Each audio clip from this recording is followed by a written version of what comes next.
welcome to Jay Coletti's Racket Reviews. My name is Jay Coletti, and I will be your hostess. Here on Racket Reviews, we're dedicated to learning about all things organized crime, and today I'm really looking forward to having a discussion with you about the Irish mobster who exemplified the Roaring Twenties and actually lived long enough to see organized crime through its golden era, and that's Owney Madden. Madden was a surprisingly important and powerful mobster whose name has managed to stay out of the public spotlight. If you're enjoying the channel and would like to become a Racket Reviews patron, please head on over to the Patreon account and join the Coletti family. Now, without further ado, we have much to discuss, so let's get right to it.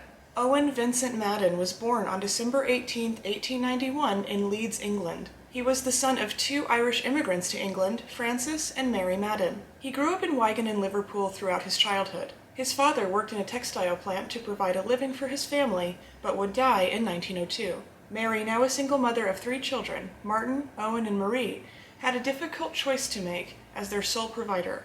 She left the country to which she had moved with Francis and the home they built together to cross the pond and make a life in the United States. Mary was fortunate to have a widowed sister already living in New York City. After the family moved to the new city and country, Mary found work as a scrubwoman to make ends meet for her children. Naturally, as I'm sure you can imagine, this poverty bred a lot of insecurity and anger in her children, especially Owen, who began to take matters into his own hands. It was at this time that Madden's life as a criminal really began to take root. When he was not attending St. Michael's parochial school, which was most of the time, Madden, only a child, would begin working in crime almost immediately. He joined a gang known as the Gopher Gang. This was a violent group that sprung out of the Irish-operated criminal breeding ground of Hell's Kitchen at the time. He would commit his first crime at age 14 when he clubbed a man and stole $500. And that's not at all where the violence stopped. As a teenager in the Gopher Gang, he would be suspected of murdering 5 rival gang members, even earning the nickname of the Killer. But since no witness dared come forward, Madden was never charged. Even with his work in the Gopher Gang, Madden managed to have a personal life. He was married to a woman named Dorothy Rogers at the age of 20, and would have one daughter with her named Margaret. It would seem from the census information I was able to find that they only lived together for a short time. It's likely that this marriage, like so many of these mob marriages, was complicated to say the least, and was later dissolved. I have more to tell you about Madden's romantic life later in this episode. By the age of 21, Madden was considered the leader of the Gopher Gang. A proficient leader with a propensity to carry out murders by his own hands, it's unsurprising that Madden frequently met the business end of a gun or knife. In addition to that, the law would finally begin to catch up with him. In 1915, he was sentenced to prison in Sing Sing on the charge of manslaughter. While behind bars, there was quite a bit happening in U.S. legislation. By 1919, the 18th Amendment, also known as Prohibition, would be approved and made to go into effect in 1920. The lucrative businesses of speakeasies and bootlegging would get started while Madden was behind bars, but upon his release, he wasted no time catching up. Madden was paroled in early 1923 and got straight to work taking advantage of his new illicit alcohol venture. From his cell in Sing Sing, Madden was already making plans to buy out a Harlem club known as the Club Deluxe, owned by the heavyweight boxing champion Jack Johnson. By the time Madden was released from jail, the club was already in his possession and renamed the Cotton Club. And here's where Madden's story really begins to take on its unique flair. The Cotton Club was opened in 1923 and focused on two things: attracting the upper class and booking the most talented black artists at the time. There were white artists on rare exception.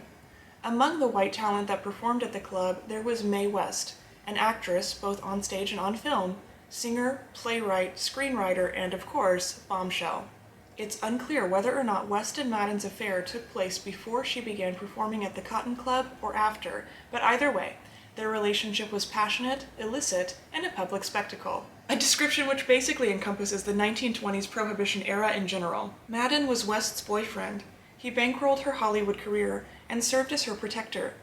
She would later describe him as sweet, but oh so vicious. The Cotton Club itself was made into a weird sort of illusion with its jungle theme, Harlem location, utilization of black talent, and strictly segregated seating. On one hand, it was an enormous opportunity and operation for black artists, but on the other hand, it stands as a sad reminder of how black people were treated in the 1920s. Objects, jungle people, and entertainment. I could probably do a short history of the Cotton Club in a video all by itself because there's so much that went on there. Despite the obvious racial issues with the club, It did act as a starting point for many talented black artists, and whether Madden had intended this or not, the Cotton Club changed the landscape of popular music in the United States. You have jazz composers like Duke Ellington, alongside singers like Cab Calloway, Lena Horne, and even Sammy Davis Jr. And that's just the tip of the iceberg. I really could do a whole video and just complete this whole video talking about the Cotton Club. I won't do that because we're focusing on Madden, but I encourage you to do your own research on the Cotton Club. You'll be really glad that you did. Anyway, back to Madden specifically. He used the Cotton Club as one of his venues to sell his #1 beer brand. And if you're interested in tasting that brew for yourself, you can visit Hot Springs, Arkansas, and head to the Ohio Club or the Superior Bathhouse Brewery to get a taste. These locations currently sell #1 beer brewed from the same recipe Madden used during Prohibition. Now, you might be wondering why this is in Hot Springs, Arkansas, when Madden was so clearly a New York gangster, and I promise that by the end of this episode, that's going to make a lot of sense. Madden had made millions with his various operations throughout the 1920s. He had more than just the Cotton Club, which would be shut down off and on throughout Prohibition due to alcohol violations. Madden was involved in bootlegging, gambling, breweries, entertainment, boxing, and real estate, just to name a few. Unlike other Irish gangsters, Madden worked hand-in-hand with Italian gangsters such as Lucky Luciano and Frank Costello to establish the Commission. Madden was a founding member and beneficiary of the governing body of gangsters that spanned across the United States.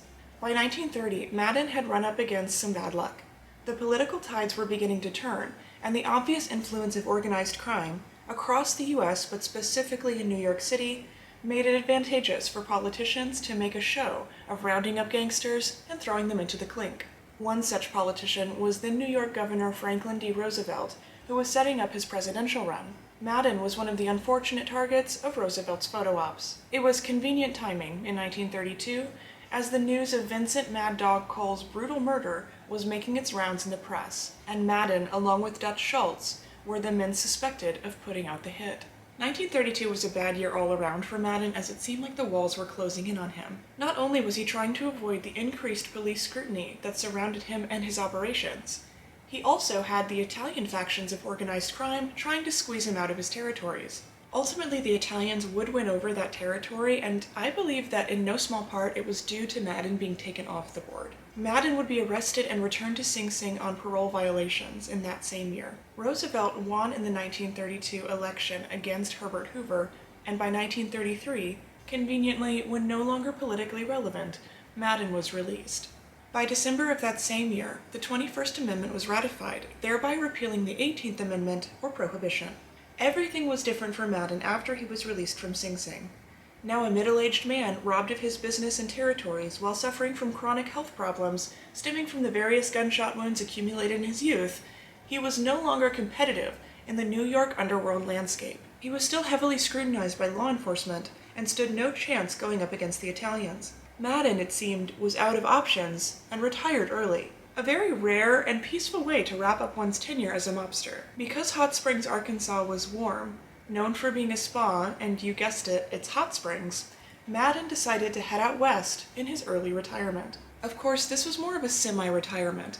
Madden simply could not leave behind his life as a criminal in New York City. Hot Springs was a hotbed of organized crime during this time. Unlike New York, Chicago, or even Las Vegas, Hot Springs was a much mellower setting for criminals, a perfect spot to exact some influence as a retired mobster. Hot Springs saw big business in gambling, prostitution, and bootlegging, especially before the 21st Amendment. While living there, a gift shop clerk and daughter of a local postmaster caught Madden's eye. Agnes Demby, about 10 years his junior, would soon be Madden's second wife. Regarding Madden's move out west, some say that this was a strategic plan by Costello or Luciano to put Madden in Arkansas, but others say that Madden was simply run out of the city. The extent to which Madden was involved in Hot Springs' crime scene is unclear at this point in his life, but we know for sure that he provided wire services to bring in racing results to bookmakers. We also know that he had many interests in gambling and kept a low profile in Arkansas until he owned a controlling interest in the Southern Club in 1940. The Southern Club had been established all the way back in 1893, when Madden was only 2 years old, as a gambling and entertainment hotspot. Into the 1930s, it became a natural haven for gangsters, and by the time Madden got his hands on it, it was extremely lucrative. Hot Springs and the Southern Club became synonymous with organized crime throughout the 1940s and 1950s because Madden was frequently visited by his old friends, Frank Costello and Lucky Luciano, in addition to other infamous gangsters such as Joe Adonis and Meyer Lansky. Although in semi-retirement, Madden could not leave the criminal life alone. He had a unique ability to spin just about anything he touched into gold, and that applied to Hot Springs, Arkansas as well. By 1946, Madden's political and racketeering rivals, which had been established prior to his arrival, had been pushed out of power, leaving a wide open lane for Madden to seize more control, and he did.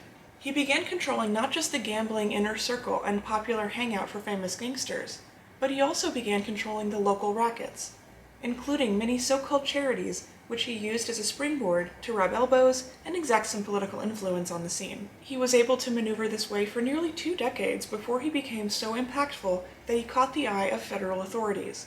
FBI surveillance teams watched secretly as Madden's power, specifically in the realm of illegal gambling, turned Hot Springs, Arkansas into what was described as, quote, the site of the largest illegal gambling operation in the United States by the 1960s. To me, this just demonstrates that Madden's ability and talents as a criminal were not limited to a time and place. He was not because of New York in Prohibition that Madden had success. It could be attributed to more than lightning in a bottle, unlike so many of the Prohibition gangsters that we've talked about on this channel. Madden's involvement with the Commission, his influence over the changing of the music industry in the United States, and his ability to turn Hot Springs into a nationally recognized gambling haven, all while Las Vegas was having its heyday, speaks volumes about Madden's capability as a mobster. Despite having a name that isn't as well known, I don't believe it's an exaggeration to place Madden on the same level as Lucky Luciano and Frank Costello, his contemporaries and friends. This gravy train of gambling was able to continue chugging along in Hot Springs until about the 1960s, when called to testify before the U.S. Senate Special Committee to Investigate Crime and Interstate Commerce, also known as the Kefauver hearings, which took place between 1950 and 1951, Madden would plead the Fifth Amendment. Perhaps in large part because of his less well-known name, Madden was able to wriggle out of the trouble that would come to his buddies as a result of these Senate hearings. Talk about the luck of the Irish. In fact, it would be another decade before Madden really got into some serious hot water. The sword of justice would finally point in Madden's direction in 1964. Madden, it seemed, was too powerful in Hot Springs to be touched, yet seemingly too small for the federal government to invest too many resources into pursuing. However, Madden was just right when it came to the state intervention. The state of Arkansas had finally been through enough with Madden and began to take steps on the state level to shut down his operations in Hot Springs. Unfortunately for Arkansas, the state never had the opportunity to really bring down the gavel on the notoriously slippery gangster because death got to him first. Madden was suffering from several health problems, especially toward the end of his life, but they had begun much earlier. Owen Vincent Madden would die of emphysema on April 24, 1965. He was 73 years old. He was buried at Greenwood Cemetery in Hot Springs, Arkansas. I hope you've enjoyed this episode of Racket Reviews, discussing one of the most talented and lucky mobsters we've ever talked about on the show, Owney Madden. Madden was a notoriously infamous, powerful, and influential mobster, and yet also mysterious at the same time, as we don't quite have the history that we have with bigger mobsters in the time that he was on the same level with, in my opinion. Make sure to let me know in the comment section below or on Facebook and Twitter what you think about Owney Madden. Also, don't forget to utilize the comment section and social media to let me know about who or what you would like to see covered next.